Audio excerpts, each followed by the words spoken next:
শিৱসাগৰৰ মাজেৰে পাৰ হ'ব নোৱাৰিব কয়লা আৰু শিলৰ গাড়ী। পাৰ হ'ব লগা হ'লে মৃতদেহৰ ওপৰেৰেহে পাৰ হ'ব লাগিব। শিল কয়লা মাফিয়াৰ ওপৰত এতিয়া গৰজি উঠিছে শৃংখল চলিহা। কয়লা মাফিয়া শিল মাফিয়াৰ বিৰুদ্ধে সংগ্ৰাম ঘোষণা কৰিছে। মানুহ মৰাক লৈ শিল মাফিয়া কয়লা মাফিয়াৰ খবৰ নাই। আৰু এইবাৰ শিৱসাগৰক উদ্ধাৰ কৰিব নোৱাৰিলে মৃত্যুৱেই শ্ৰেষ্ঠ। এই মন্তব্য শৃংখল চলিহাৰ। শিৱসাগৰৰ যুঁজখন চৰকাৰে নোৱাৰে। 20,000 কোটিৰ ক্ষয়ক্ষতি হৈছে শিৱসাগৰত। আৰু কেৱল স্কুল বনাই দায় সৰাৰ চেষ্টা কৰিলে নহ'ব ONGCয়ে। 5,000 কোটি টকাৰ অনুদান দিয়ক ONGCয়ে। অসম অৰুণাচলৰ মানুহে সহায় নকৰিলে খাবলৈ নাপায়।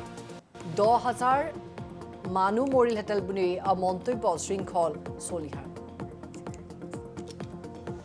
কয়লা গাড়ী পাৰ কৰি এইবাৰ দেখুওৱা। এইবাৰ পাৰ কৰি দেখুওৱা। কয়লা গাড়ী যদি পাৰ হ'ব লাগে আমাৰ মৃতদেহৰ ওপৰেদি পাৰ হ'ব লাগিব। এইটো কথা একদম স্পষ্টকৈ কৈ দিয়া হৈছে। এইবিলাক ভণ্ডামি আৰু নচলিব।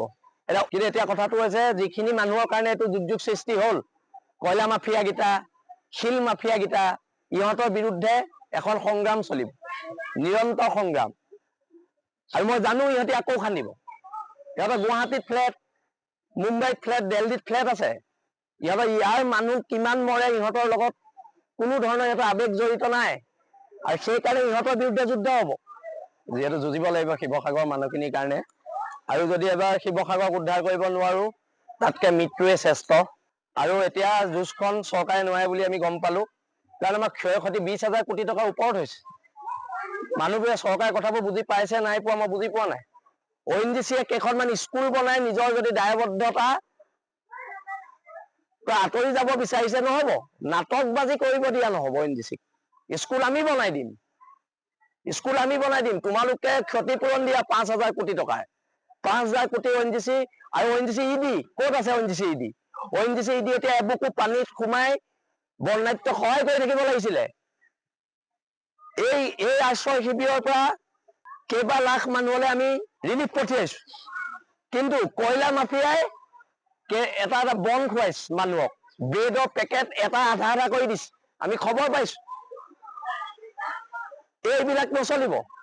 আৰু যিকেইটা কয়লা মাফিয়া আৰু শিল মাফিয়া, আমাৰ এই নতুনকৈ হোৱা মন্ত্ৰীজনে যে ভাগ পায়, দামী দামী গাড়ী চলায়, সেই চবৰে ওপৰত এনেছে লগাওক মুখ্যমন্ত্ৰী মহোদয় ডাঙৰীয়া। আপোনাৰ সততাৰ পৰিচয় দিয়ক, আপোনাৰ জাতীয়তাবাদৰ পৰিচয় দিয়ক। আমি শিৱসাগৰীয়া, স্বাভিমানী শিৱসাগৰীয়া। গোটেই অসমৰ সহায়ৰ বাবে যদি অসমৰ অৰুণাচলৰ মানুহে আমাক সহায় নকৰিলেহেঁতেন, 10,000 ওপৰৰ মানুহ খাবলৈ নাপাই মৰিলেহেঁতেন। আৰু এইবিলাক ফটো আমি নচলিব। ONGC EDৰ গুণ্ডামি শিৱসাগৰত নচলিব। বহিৰাগত মানুহৰ গুণ্ডামি ইয়াত আমি কৰিব নিদিম।